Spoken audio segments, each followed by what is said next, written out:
Hello everybody, it's me, GhostCritic, just popping in before the podcast starts properly to once again say thank you to everyone for supporting the first episode of this hopefully a 75 episode podcast.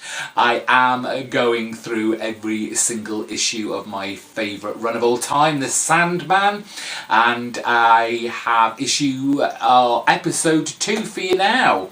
So I will bid you adieu and hopefully you will enjoy this one as much as the first.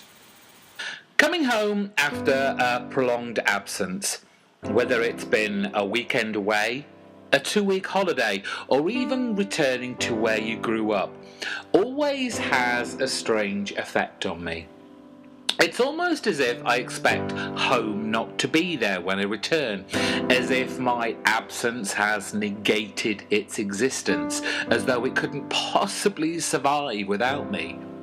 When I enter the house, the air feels different, and a stillness is broken by my returned presence, and it takes a while for the room to fill with life once more. A number of years ago, I had to return to where I grew up and eventually got to escape. My father was dying, and during that time, while I watched his remaining life ebb away, I revisited places I'd lived, played and hid from the world in. I had this romantic notion that nothing would have changed, a time capsule that remained as it was the day I left, but time had indeed moved on. The video store I used to work in over college breaks had gone. New people now lived in the house I longed to escape from as a teenager, and the outdoor swimming pool I used to spend lazy, sunny afternoons diving into was now a run-down hole covered in moss and algae. Where I had hoped to relive happy memories, I instead felt like a stranger in a foreign land, alone and lost. I left with tears in my eyes, knowing I would never return here again. The cliches of always move forward, never look back, are at best a provocation to not become stagnant. But it's the past that has made you what you are today. All the highs, the lows, the mistakes and challenges, along with the triumphs and celebrations. Never forget where you came from, but don't let it rule or restrain you. Take what you've accomplished and failed at and create something new. Welcome to the SoftLands podcast, episode 2. My name is GhostCritic, and you're now entering The Dreaming.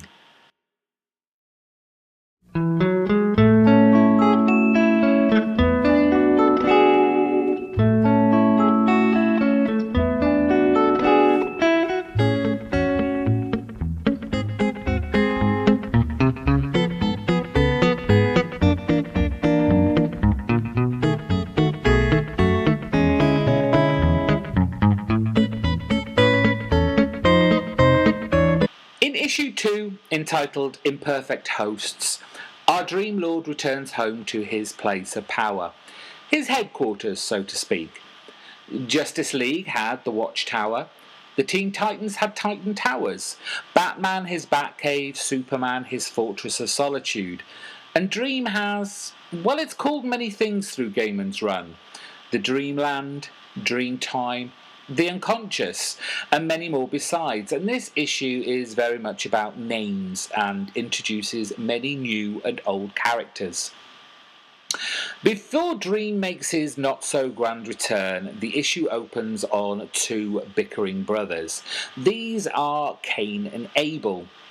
Now, their origins are confusing and contradictory, to say the least, given the obvious biblical connotations, with not only the actual characters themselves disputing it, but others throughout the series too. But I think they, and with the introduction of Eve later on in the run, are more extended archetypes of the first murderer, the first victim, and the first mother. Now, Cain and Abel's origins, though biblical in nature, also have their background in DC Comics, each host and custodian to the House of Mystery and the House of Secrets, which were DC's answer to the horror comics made popular by EC, and were characters used in many other DC properties, such as appearances in Swamp Thing, Blue Devil, and even part of the Crisis crossover. The two are predominantly used throughout the run of the SandMan to dark comedic effect, and couldn't be more different from each other. Cain is the tall, thin man, almost gaunt, with a look of Vincent Price about him. He is certainly the most dominant of the two, while Abel is a short, stout man, timid, with a continual stutter, and comes across as the more kindly of the two. Using the horror movie actor comparison, you could almost see a bit of Peter Lorre to him. Both are more than comedic foils, though, and are often useful to Dream, as we will discover in later issues, and whenever they do appear, tend to mirror, to some extent, what is happening in the main storyline. Now, as the two argue over a supposed birthday present, which Abel seems reticent to open, there is a loud banging at the door of the House of Mystery, and along with our mismatched pair, it is revealed to us that the thing at the door is Gregory, an oversized, dopey-looking gargoyle. But the surprise to them is not so much Gregory, but what he carries. The Prince of Stories himself, Dream, weakened from his journey and in need of help. As Dream gains back his strength while resting in the House of Mystery, he tells of his journey back to the dreaming, and it's here we get a small sense of his character and personality. Most certainly he is a character with power, but it is limited right now, and seemingly beholden on his belongings, the ruby, the helm, and his pouch, which were took from him in issue 1, as he alludes to the fact that if things had been different, he wouldn't even have to journey to his home, let alone walk. But through his vengeful stupidity, he used the last of his power to punish his captor's son, as we talked about in the last podcast. There is this element of Dream's nature that he doesn't really think about the consequences of his actions and becomes very self-centered and infantile, a trait his sister calls him out on in a later issue, and as we see in upcoming storylines. To bring his strength and power back, Dream needs something he created so he can absorb it into himself.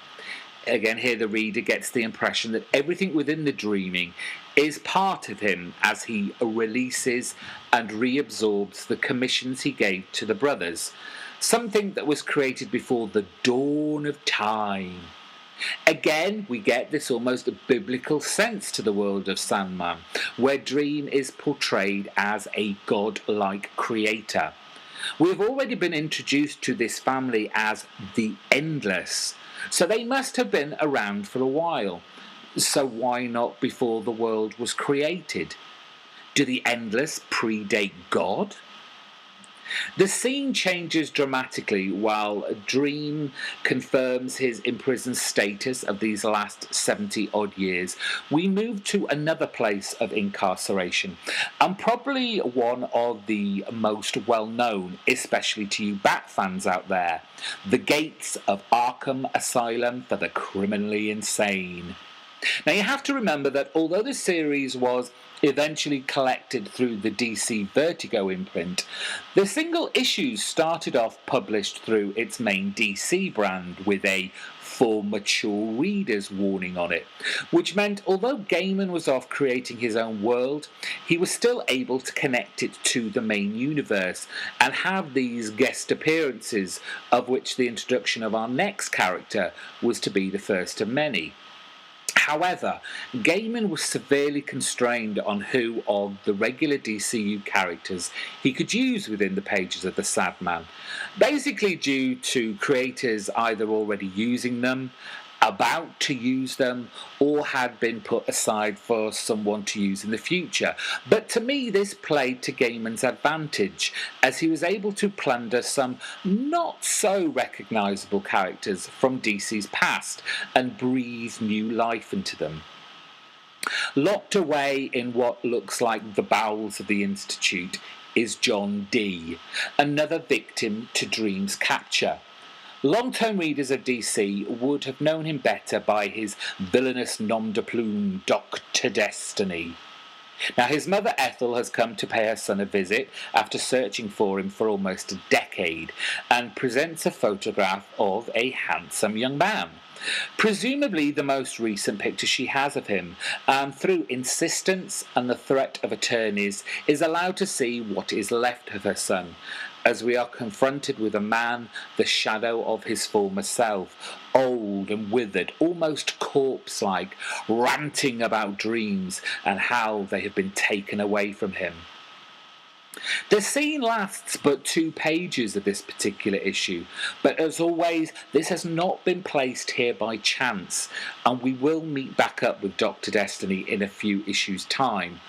But in the meantime, it's back to the dreaming, as Cain and Abel bid Dream goodbye. Now he has his strength back, and of course, there is still a present to be opened.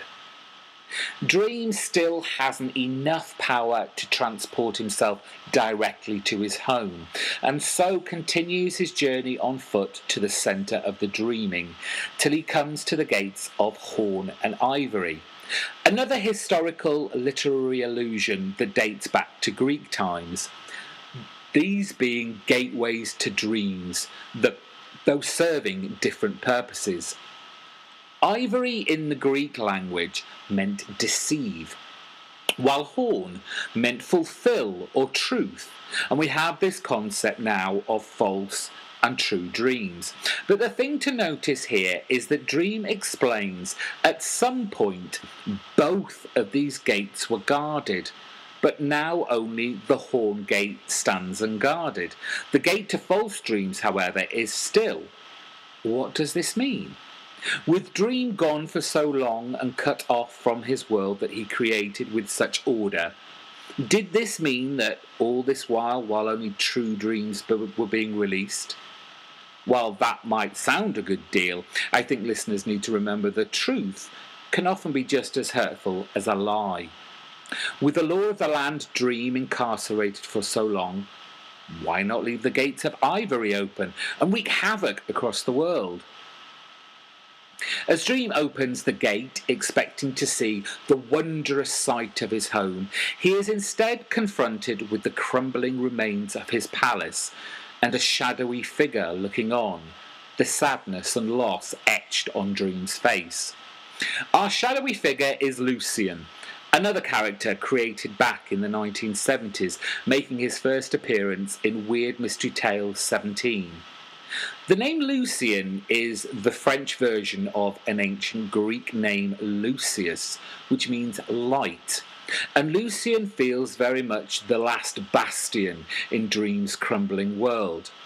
In the pages of SandMan, he is Dream's chief librarian, and we are later to learn his main task is to protect all the books that have been written, those yet to be written, and those unfinished works, and throughout the series is seen as the most loyal to Dream, staying within the dreaming and caring for what was left throughout Dream's disappearance. It is through Lucian that we learn of what has mostly been going on in the dreaming during his imprisonment. With each year that Dream was cut off from the dream time, the more it decayed. People Dream had created went back to their initial dream matter. 2 characters called Brute and Glob, of who we will talk about in a later episode, vanished. And Lucian concludes by admitting how generally things have gotten weirder and less safe. Cut back to our brothers Cain and Abel, where Abel has finally opened his birthday present to reveal an egg. An egg that hatches to reveal a baby gargoyle, which Abel immediately wants to call Irving. This idiotic notion incenses Cain, as gargoyle names must always begin with a G, and goes to attack poor Abel. This is all happening off page, and only known due to a splatter of blood flying by our newly born and probably confused gargoyle. Like Lucian said, things have gotten weirder and less safe.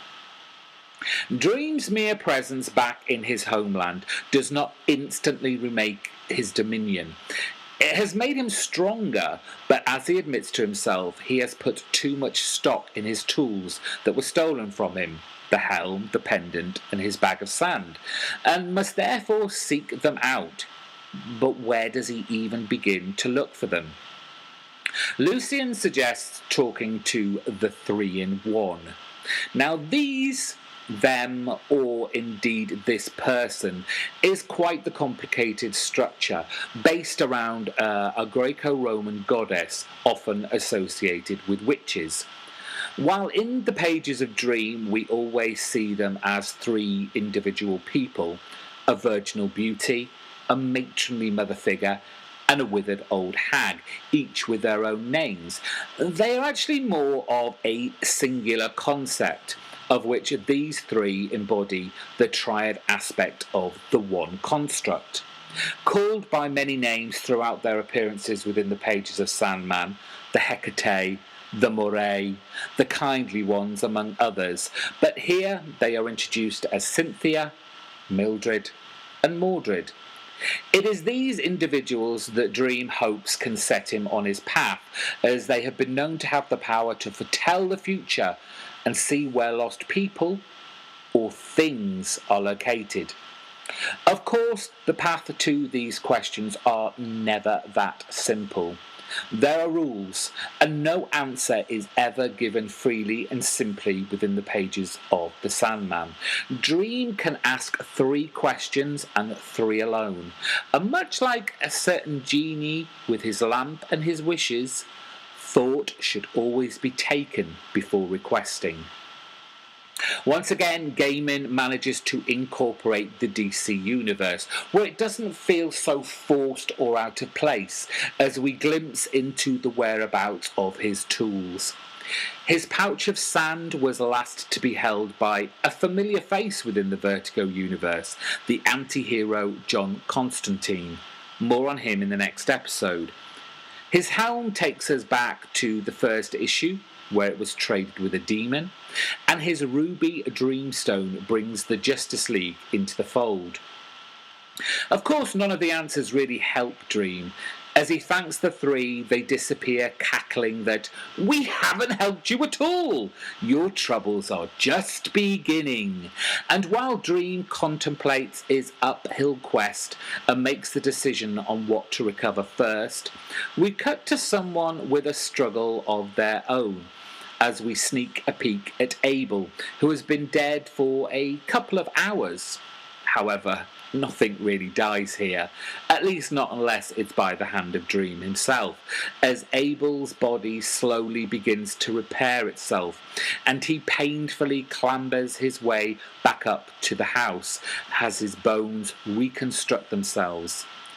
To read his new gargoyle, which he has now renamed Goldie, probably to appease his brother, a sweet fairy tale, a bedtime story Abel wishes were true, of 2 brothers who loved each other very, very much, never hurt each other, living in the same house, being very, very happy.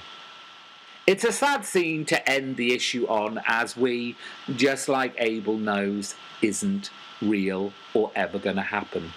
It's a dream he will never have, as nothing is ever always happy and easy.